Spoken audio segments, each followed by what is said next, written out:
Seja bem-vindo, é um prazer contar com sua participação em mais um encontro com a Palavra. Abra sua Bíblia no capítulo 10 de João. Continuaremos nosso estudo a partir do versículo 17. Nesse capítulo, Jesus usa uma figura de linguagem, talvez uma parábola, ilustrada pela figura do aprisco de ovelhas, e fala sobre um novo aprisco que se formaria. Comentamos com você que é importante rever o capítulo 9 para entender bem o capítulo 10. No capítulo 9 de João, lemos sobre a cura de um cego de nascença, que depois de ser curado foi excomungado da sinagoga porque creu em Jesus. Este foi o cenário no qual Jesus deu um grande ensinamento. De certa forma, este homem foi curado de cegueira, uma cegueira congênita. Foi chamado da religião tradicional, o judaísmo, para fazer parte do novo rebanho, o rebanho dos chamados, ou da igreja. É isso que a igreja é, o novo rebanho de Jesus Cristo. Aquele ex-cego de nascença foi chamado do judaísmo para seguir a Jesus. Usando esta mesma ilustração, Jesus ainda falou que muitos pastores colocam suas ovelhas no aprisco para passarem a noite e na manhã seguinte eles as chamam pelos seus nomes. De maneira figurada, Jesus disse que estava chamando suas ovelhas para fora do aprisco, referindo-se às ovelhas que estavam no aprisco do judaísmo. Jesus disse mais: eu as chamo e elas ouvem a minha voz e me seguem. Elas não seguem a voz de estranhos. Os ladrões são aqueles que entram no aprisco pulando seus muros. Esse é o tipo de figura que Jesus usa neste sermão e nesse contexto ele afirma mais de uma vez: eu sou a porta das ovelhas. Quem entra por mim será salvo. Entrará e sairá e encontrará pastagem. Esta é uma imagem muito bonita que mostra o que significa ir a Deus através de Jesus Cristo e se tornar parte do seu rebanho. No Evangelho de Mateus, ao invés de rebanho, encontramos o termo reino. No capítulo 16 também de Mateus, a referência é a igreja. Ainda nesta mesma figura, em duas ocasiões, Jesus diz: eu sou o bom pastor. O bom pastor dá a sua vida pelas ovelhas. Jesus disse que o assalariado, o pastor contratado, jamais faria isso. Mais uma vez, Jesus se referiu aos líderes religiosos. Eles eram os assalariados que recebiam para orar e que faziam da religião uma forma de ficarem ricos. Sem dúvida, para eles aquilo era uma galinha dos ovos de ouro. Como já dissemos, todo o esquema de comercialização que acontecia no pátio do templo era um grande negócio que acumulou muito dinheiro nos cofres do templo. E por isso, quando Jesus se referiu aos assalariados, estava dizendo que aqueles líderes religiosos só estavam nesse negócio por dinheiro. Todos nós que seguimos ao Senhor, ou que fomos posicionados na liderança da sua obra nesse mundo, temos um grande desafio. Em sua primeira carta, no capítulo 5, Pedro advertiu o seguinte: pastoreiem o rebanho de Deus que está aos seus cuidados. Olhem por ele não por obrigação, mas de livre vontade, como Deus quer. Não faça isso por ganância, mas com desejo de servir. Não hajam como dominadores dos que lhes foram confiados, mas como exemplo para o rebanho. Pedro estava falando sobre o mesmo assunto do capítulo 10 de João. Acompanhe comigo a leitura dos versículos 14 a 16 do capítulo 10 de João. Diz assim: eu sou o bom pastor. Conheço as minhas ovelhas e elas me conhecem, assim como o Pai me conhece e eu conheço o Pai e dou a minha vida pelas ovelhas. Tenho outras ovelhas que não são desse aprisco. É necessário que eu as conduza também. Elas ouvirão a minha voz e haverá um só rebanho e um só pastor. Foi neste trecho que paramos no último programa. Vamos retomar agora, a partir do versículo 17. Por isso é que meu Pai me ama, porque eu dou a minha vida para retomá-la. Ninguém a tira de mim, mas eu a dou por minha espontânea vontade. Tenho autoridade para dá-la e para retomá-la. Esta ordem recebi do meu Pai. Jesus estava falando da sua obra mais importante. Durante 3 anos ele ministrou publicamente e já estava em Jerusalém. O cenário da sua obra mais importante nesses 3 anos estava exatamente ali. Como já dissemos, o Evangelho de João possui 21 capítulos. A metade deles fala sobre os 33 anos da vida de Jesus. Na verdade, eles falam muito pouco da fase que vai do nascimento de Jesus até os 30 anos dele, quando iniciou seu ministério, mas se concentram nos 3 últimos anos da vida de Jesus. Agora, a partir do capítulo 12 aos 33 anos da vida de Jesus já foram cobertos, inclusive o seu ministério de 3 anos. Os capítulos restantes são dedicados a falar sobre a última semana da vida de Jesus. Mas por que tantos capítulos dedicados a esta fase? Por que será que ela é tão importante? Os 4 evangelhos juntos somam 89 capítulos. Destes, apenas 4 capítulos falam do seu nascimento e dos 30 primeiros anos da sua vida. 85 capítulos se concentram nos 3 últimos anos do seu ministério e 27 capítulos enfocam a última semana da vida de Jesus.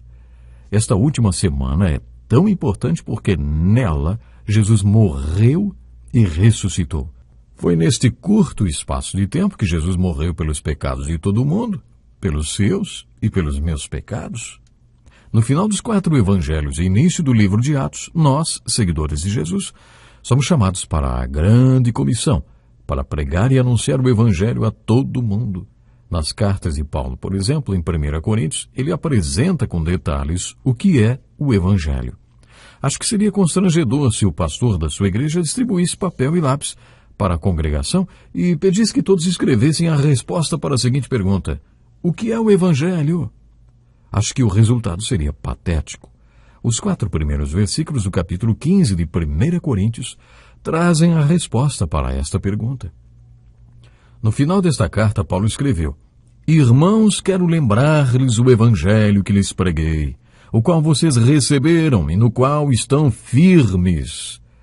Por meio deste evangelho vocês são salvos, desde que se apeguem firmemente à palavra que lhes preguei.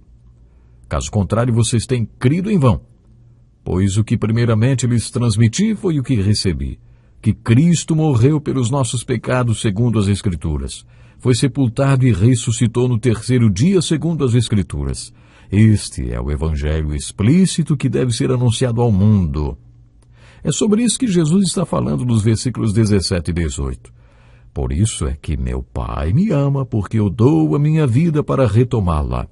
Ninguém a tira de mim, mas eu a dou por minha espontânea vontade. É interessante observar, entretanto, que em nenhuma passagem do Evangelho de João, em todo o Evangelho de João, Jesus alegou fazer qualquer coisa sozinho. É impressionante isto. O que percebemos no Evangelho de João, através das declarações de Jesus, é que ele nunca fez nada sozinho. O Pai fez tudo nele e através dele. Cada palavra que falou, cada milagre que operou, qualquer coisa, o Pai era a fonte de tudo, o poder por trás de tudo e o propósito de tudo. Mas, neste caso, nesses versículos que acabamos de ler, Jesus afirma que fará algo. Por isso é que meu Pai me ama, porque eu dou a minha vida para retomá-la. Ninguém a tira de mim, mas eu a dou por minha espontânea vontade. Tenho autoridade para dá-la e para retomá-la. Esta ordem recebi de meu Pai. Também não quer dizer que Jesus estivesse dizendo que ia fazer qualquer coisa independente do Pai. À primeira vista, pode até dar essa impressão. Jesus tinha autoridade e a ordem do Pai para fazer isto. E, é claro, o Pai operou em Jesus e através de Jesus. Ele e o Pai, Jesus declarou mais adiante, são um. E com isso, Jesus quis dizer que tudo que ele dizia, fazia e era uma expressão da sua unidade com o Pai. E tudo isso fica empolgante para nós quando começamos a refletir sobre o que é fé, porque quando Jesus fala sobre o rebanho que estava formando, ele diz que ele e o Pai são um. Por isso, ele conhece suas ovelhas e elas o conhecem. E a união de Jesus com suas ovelhas é a mesma que ele tem com o Pai. Sabe, é maravilhoso entender que podemos ser um com Cristo, o Cristo que era e ainda está um com o Pai. Por isso é que meu Pai me ama, porque eu dou a minha vida para retomá-la. Ninguém a tira de mim, mas eu a dou por minha espontânea vontade. Jesus estava falando da sua morte e ressurreição. quando eu morrer na cruz... Bom, Jesus previu sua morte, você deve se lembrar quando conversou com Nicodemos. Era importante que ele deixasse tudo bem claro para Nicodemos. Ninguém jamais subiu ao Pai, a não ser aquele que veio do céu, o Filho do Homem. Da mesma forma como Moisés levantou a serpente no deserto, assim também é necessário que o Filho do Homem seja levantado, para que todo que nele crer tenha vida eterna. Agora em João 10, mais uma vez, Jesus fala sobre a sua morte. Ele não seria crucificado naquela cruz da mesma forma que os criminosos de Roma eram, ou seja, arrastados para a morte. Aquele seria um ato seu, voluntário. Ninguém a tira de mim, mas eu a dou por minha espontânea vontade. Jesus estava falando sobre a sua vida que ele doava, ele dava.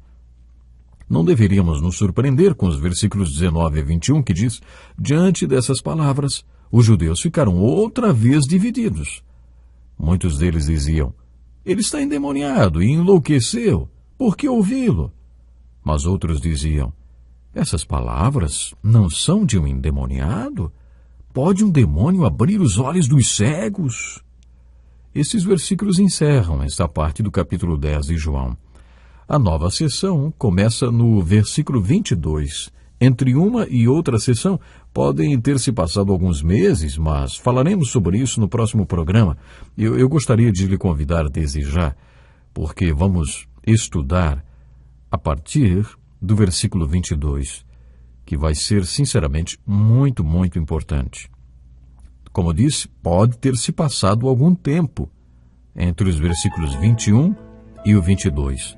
Deixa eu encerrar o programa de hoje com uma pergunta. Quem é Jesus no Evangelho de João?